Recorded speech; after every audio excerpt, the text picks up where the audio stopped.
বন্ধুরা, আজকে আমি তোমাদের সাথে শেয়ার করতে চলেছি একটি অহংকারী ময়ূর ও সারসের শিক্ষামূলক গল্প।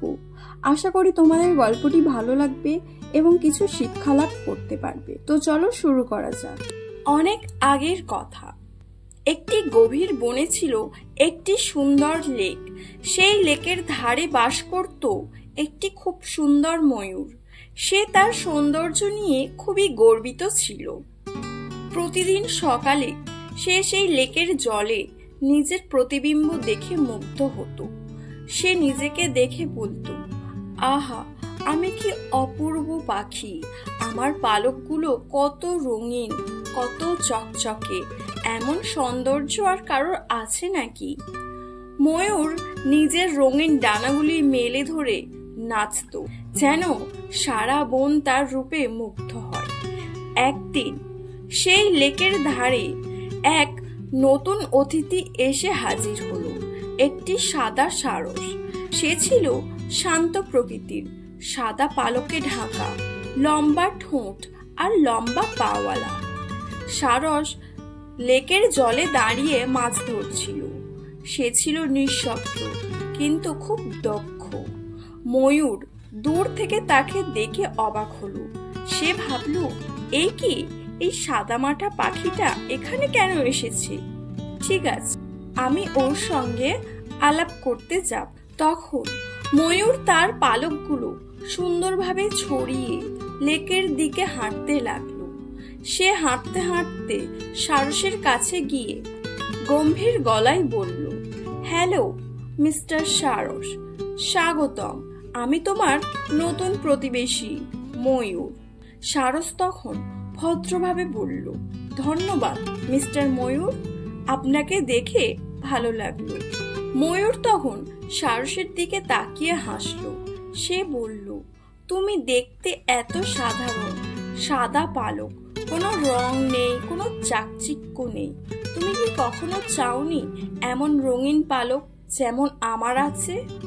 সারস তখন শান্তভাবে মৃদু হেসে বলল, তোমার পালক সত্যিই খুব সুন্দর ময়ূর, কিন্তু বলো তো, তুমি কি আকাশে উঁচু উঁচু পাহাড় পেরিয়ে উড়ে যেতে পারো? ময়ূর কিছুক্ষণ চুপ করে রইল। তারপর চোখ নিচু করে বলল, না, আমি বেশি দূর উঠতে পারি না, আমি মাটির কাছাকাছিই থাকি। তখন সারস বলল, দেখো, আমার পালক সাদামাটা হতে পারে, কিন্তু এই পালক আর ডানাগুলোর জোরেই আমি উঁচু পাহাড় পেরিয়ে উড়ে যেতে পারি, নদী পার হতে পারি, দূর দেশে যেতে পারি। আমার পালকে যদি রং নাও থাকে, তবে তারা আমাকে দিয়েছে স্বাধীনতা। ময়ূর অবাক হয়ে তাকিয়ে রইল। সে কখনো এভাবে ভাবেনি। তার চোখ যেন খুলে গেল। সে বুঝতে পারল যে বাহ্যিক সৌন্দর্যই সবকিছু নয়। সত্যিকারের মূল্যবান জিনিস হলো নিজের গুণ, নিজের কাজের ক্ষমতা।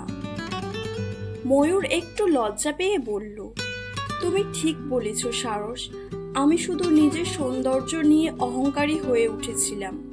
আজ থেকে আমি আর কাউকে শুধু চেহারা দেখে বিচার করব না। সারস আবার হেসে বলল, আমাদের প্রত্যেকেরই নিজস্ব গুণ আছে। তোমার আছে অপূর্ব রূপ, আমার আছে শক্তিশালী ডানা।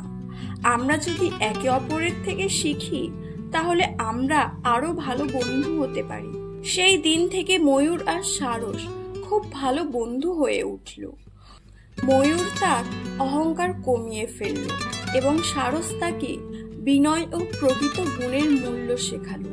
তারা একসঙ্গে লেকের ধারে ঘুরে বেড়াতো, গল্প করত, হাসত এবং একে অপরের থেকে শেখার চেষ্টা করত। বনেও আর কেউ কাউকে ঠাট্টা করত না। ময়ূর বরং সবাইকে সম্মান করত।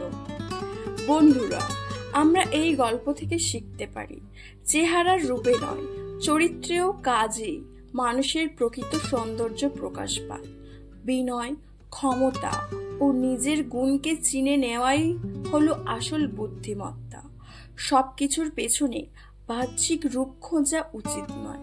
প্রত্যেকের নিজস্ব গুণেই লুকিয়ে আছে প্রকৃত মূল্য।